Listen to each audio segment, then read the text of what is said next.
So there are different types of VPN architectures, but the primary ones would be gateway to gateway, remote access, host to host, and mesh. And in today's video, we're going to take a look at the remote access VPN, which is also known as the host to gateway VPN. And you'll be surprised to see it's so simple to configure it from the dashboard of the secure access. So in order to go ahead and configure it, from the left-hand side, hover over connect. You'll see three options: network connections, users and groups, and then end user connectivity. Go ahead and click on end user connectivity. All right, as we clicked on end user connectivity from Connect, we see three options here. We see Zero Trust, we see VPN, and we see Internet Security. The one we are interested in is a VPN, which is Virtual Private Network. All right, so let's go ahead and discuss these options that we see on the screen.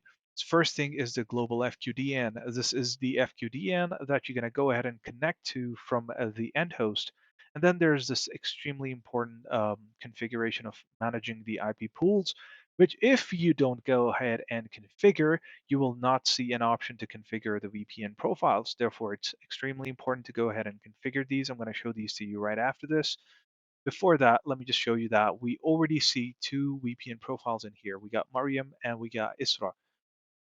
Um, so with these, you see the different, settings that are configured in these profiles right here, and you see the VPN profile as well. And this is the profile we're going to go ahead and connect to in case we want to connect to Mariam, and if we want to connect to Isra, and we're going to use this kind of URL. We don't necessarily need to mention it. We can select it afterwards once we mention only this part of the URL, which we see in the FQDN as well. So that's not something you don't necessarily have to mention the forward slash in this as well. But anyways, so you're going to use this add button to go ahead and add more profiles. But before we go ahead and show you those options, I want to go ahead and show you what we see under manage. So let's proceed. So these are the options you're going to see when you click on manage, right? So in the first one, you select the continent, and the second one, you select the region. Now, in my case, it shows up as India West, and India West doesn't show up in this drop down as you saw, right? That is because I've already selected India West, right? And you have to make sure that the region is selected correctly. Otherwise, you will see problems. You'll see the global FQDN does not resolve as well. So make sure that you select it correctly. I'm going to talk about that error as well that you get in case you select the wrong one, and how to basically go ahead and confirm that and possibly troubleshoot that in a separate video. Then you can name it whatever you want. The IP addresses that you want the end host to be assigned, DNS server, blah blah blah. Whatever action you want to take after that once you click on manage. So I can edit it, I can delete it, I can, do all that kind of stuff. So yeah, let's go ahead and check out the configuration for one of these profiles, either Isra or Miriam, and then let's try to connect to it from the end host. All right. All right, so in order to go ahead and edit these, we can click on these three dots here and then go ahead and click on edit. Let me just show that to you real quick. So for example, if it's for Isra, I click on those three dots and then click on edit. And this is the page we're going to land on. Let me just clear the screen and let's discuss these options. All right, let's go ahead and discuss these options. Let me just scroll down a little bit and let me go ahead and all right. So we have the VPN profile name, we have the default domain, and then we have the DNS server. What is this DNS server? So we did select a DNS server when we were configuring the region configuration right before this, right? Under manage, where we were configuring the IP pools. So if we do not want to change any server, we want to use the same DNS server that we mentioned in the region configuration, then we can just use that DNS server as well, just by clicking on use region configuration, and that's it. Otherwise, if we want to use a different DNS configuration for this VPN profile, for example, then we can go ahead and select the VPN profile that we want to use for this, right? All right, moving forward, we have the protocol, which will be used to make sure that your VPN connection is secure. Again, you can hover over the eye icon. Here it says select the protocol that this VPN profile will use. At least one protocol must be selected, TLS to TLS, ICAP 2, and then you have the option for connect time posture. I'm gonna cover posture in a different video in detail. Otherwise, just for information purposes, you have a system provided VPN, posture profile for a VPN as well. You have a different one for ZTNA and so on. So yeah, let's proceed. Let's click on next. All right. So here we have the option to configure SAML plus single certificate plus multiple certificates, blah, blah, blah. And right here, you see a couple of options. You can either configure it using the metadata XML configuration or manually configure it. I'd highly recommend going for this option. Um, Pretty simple and straightforward. Download the SP XML file from here and upload the IDP XML file here. That's pretty much it. Yeah, otherwise you can go for manual configuration as well, that I do not recommend. Anyways, then click on next. All right, so this part of the configuration is extremely important. This is where we define how the traffic from the end host will be steered. Will everything go through the secure access, or will secure access be bypassed? So there are two options that we can configure from here. In option number one, which you can see is selected right now, which says connect to secure access, all traffic is steered through the tunnel. That means every single traffic from the end host goes through the secure access or VPN tunnel. The second option that we have is the complete opposite. Now, if I show you that second option now, if I click on bypass secure access, which means, as literally as it mentions, that you're bypassing secure access, all traffic is steered outside the tunnel. In that case, everything was going through the tunnel. Now, in bypass secure access, everything is steered outside the tunnel. So the traffic coming in from the end client is steered outside the tunnel, everything, right? So in the second case, nothing goes through the secure access tunnel. However, if you want certain destinations to go through the tunnel, you can add those here using this button. And once you add those destinations here, you will see those entries in here. As an example, I'm going to show it to you on the first one because we have certain other entries in here in the first option, connect to secure access, right? In connect to secure access, as I mentioned, everything goes through the tunnel. All the traffic is steered through the tunnel from the end client, right? However, in that case as well, you can add exceptions, which means certain destinations that you don't want to go through the tunnel. And how can you configure those? You can add those using this button that you see right here, right? Now, as you saw, I did not add this particular entry. This entry is actually there by default. These are a set of FQDNs which are predefined. And these include the SSE services like the dual posture, ZTNA related traffic, and so on. You cannot exclude anything from these, and you cannot take any actions on these. These are there. Do not touch them. Even though you want to, you will not be able to, right? Okay, that's there. Now I'm going to show you how you go ahead and add other entries and mention exclusions in those destinations as well and what actions you can take on them. Let me just go ahead and clear the screen first. All right. All right, let me just go ahead and click on the add button real quick. So I'm going to go ahead and click on it. As you can see, there are different options available here. We got IP addresses, domains, and network spaces. I'm going to go for 2000/24. I'm choosing 2000/24 as an example just to show you the option of exclude destinations after this, because I don't want to go for one specific end host. In that case, I won't be able to exclude any destinations, right? So just as an example, I'm going to show you 2000/24. Now I'm going to go ahead and click on save. All right, as you can see, it's saved and you see this entry right here. right? So we have this mentioned in the destinations now 2000/24. And as you can see, we can add destinations, exclude destinations from 2000 as well. And we can take actions as well on it. As you can see, there are three dots here. However, here we don't have that option. And here we don't have the option to add any destinations, right? So let me just go ahead and click on add, and then we'll proceed further. And let me clear the screen as well. So now I can add the destination here for excluding that as well from this 2.0.0.0.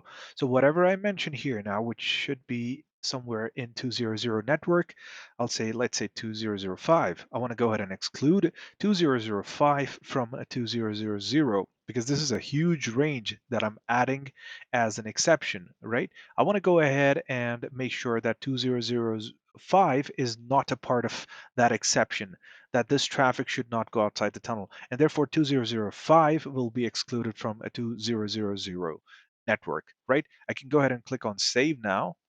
All right, as you can see, the exclude destination now has 2005. Now I can go ahead and take some action on it. I can go ahead and say edit again, or I can go ahead and delete as well. It's completely my choice as an admin, whatever I want to do. So yeah, let's go ahead and check out the option for DNS modes now that you see right here, right? DNS mode. I'm going to show you all these options and what they mean. All right, let's go ahead. So in here in the DNS mode dropdown, you'll find two options or three options, depending on your tunnel, what tunnel you're looking at. Now, if you have configured a full tunnel, which means all the traffic is steered through the tunnel, when you select this option, which is connect to secure access, this is known as the full tunnel, right? You had the second option, which was bypass secure access. That is known as a split tunnel. In the split tunnel, you get three options. In the full tunnel, you get two options. As you can see right now, I'm in the full tunnel because it says all traffic is steered through the tunnel. If I click on the drop down, you'll find just two options. However, if I go ahead and select the split tunnel, which is bypass secure access, you'll find three options, right? So let me just show you the second option as well real quick. Let me just clear the screen first. All right, as you can see, I've selected bypass secure access now, and now it says all traffic is steered outside the tunnel. And if I scroll down and if I click on this drop down, you'll find three options now: default DNS, tunnel all DNS, and split DNS. Now that we have all the three options in this one, I'm going to go ahead and explain all these options to you right now. Okay, let's take it in this way. Let's click on the drop down. First, let me go ahead and tell you what default DNS is, right? With the default DNS, the operating system is responsible for deciding where to send the DNS queries. Now, let me give you an example. When you talk about the Windows operating system, DNS queries are sent in parallel to both the LAN and the VPN DNS servers, which help the client find resources on both the VPN as well as the local network. Now, this may produce inconsistent results if you have the split brain DNS records configured. All right, and now if we talk about the second option, which is a tunnel all DNS. All right, when we talk about tunnel all DNS, in this, the secure client software that is there on the end user's PC makes sure that all the DNS goes through the VPN tunnel, right? Tunnel all DNS, right? So the DNS queries are not going to leak out to the local LAN. However, there's a downside as well when we talk about the resources that are there on the local area network. Well, the end client will find it difficult to find those resources that are there on the local LAN, obviously, because the DNS queries, all of them are going to go through the tunnel, right? So let's go ahead and talk about the third one. All right, let's talk about the last one, which is split DNS. Okay, now before we go ahead and talk about the second box, let's just go ahead and read this out. DNS names matching the configured DNS names. Notice the inverted commas. Okay, the DNS names matching the configured DNS names will be routed over the encrypted secure client connection for resolution. Any that do not match the configured, again, DNS names are routed with the local physical interface for a resolution. What does that mean? So whatever DNS entries are mentioned in here, whatever DNS names are mentioned here in this box, those will be routed through the encrypted secure client connection for resolution. And any DNS names that do not match any of the DNS names mentioned here, those will be routed with the local physical interface for resolution. That's what split DNS is. Now, just to give you a simple and easy explanation for this, the secure client software in this case is going to allow only the chosen DNS names to be sent down the VPN, with the other DNS names sent to the local LAN. As simple as that. Now, this is a good option to get the optimal DNS results in a split tunnel scenario, because you see this split DNS option is not available when you talk about the full tunnel mode. This option is available in the split tunnel mode, and that's why it's a good option for to go for when you talk about the split tunnel, right? So yeah, let me just go ahead and clear the screen. All right, let's just go to the next screen now. Before that, let me change it back to connect to secure access. All right, now let me go ahead and click on next. All right, here we are. All right, let's take a look at these settings here. Let me just scroll up a little bit. Yep, there you go. All right, these are pretty simple and straightforward. We're talking about the banner that you want to present to the user when they're trying to connect to the VPN, the session timeout. Simple. The timeout alert would be sent 30 minutes before that, and the MTU at the end, which signifies the largest packet size the maximum packet size that would be sent through the VPN tunnel without fragmentation. So if it's above, in this case, 1240, that would be fragmented. Until 1240, it will not be fragmented, right? We have other options as well. If we go to the second option, let me just highlight that. So this is the second one, which is client settings. If I go ahead and click on it, you find these are the options. Let me just clear the screen. Yep. So these are the options we have here, pretty simple and straightforward. Again, use start before logon, minimize on connect when we click on connect and so on, auto reconnect, Windows logon enforcement, and you can go ahead and edit these options from here if you want to. I'm not really going to change any options. I just changed one option while I was testing something out. So Windows VPN establishment, all remote users. Yeah, I was trying to connect to that machine remotely, and therefore I used this option. Apart from that, I didn't really change anything. These are pretty much set to default, right? And then we have the client certificate settings. In this example, again, I'm not really going to make any changes here, not required. I'm going to keep those at default. Then you go ahead and click on save that you see at the bottom. That's pretty much it. You see the save button here, right? So if I go ahead and click on it, that's it. It will be saved. So let me just go ahead and click on it. All right, so as soon as we click on save, this is the page we land on. And if it was a new profile, you would have seen it right here, named Isra, for example, right? Before proceeding and going ahead and connecting to the client, let me just tell you that when you try to connect from the end client to the VPN the VPN profile that we just created, right? You'll be asked for the username and password, and it's not just important to have the username the user configured in the IDP, like we configured this option of SAML just a couple steps back, right? It's important to have the user information in the users and groups section that is configured under Connect. For those of you who don't know about it, how to provision and everything, please go ahead and watch the second video in this series where I've covered how to provision users using Azure, manually configuring them, and as well as and not manually, but using a CSV as well as using the Active Directory, right? So let's proceed and connect to the end client from where we'll try to connect to the VPN. Well, we're going to go ahead and connect to Mariam in this case. Anyways, same thing, but yeah. All right, so this is the end client from where we're going to go ahead and try to connect to the VPN in question. The very first option, any connect VPN, and as you see here, Mariam hyphen TLS auto select, blah, blah, blah. So this is where you go ahead and put your global FQDN slash the profile name. The slash profile name is not really important. You can just mention the global FQDN and then click on connect. So once I go ahead and click on connect, it says connecting, finish the authentication. All right, so I've mentioned the username, the email address to be more specific, and then I'm going to go ahead and click on next. All right, so it's asking me to put the password, and I'm going to do that. All right, let me go ahead and click on sign in.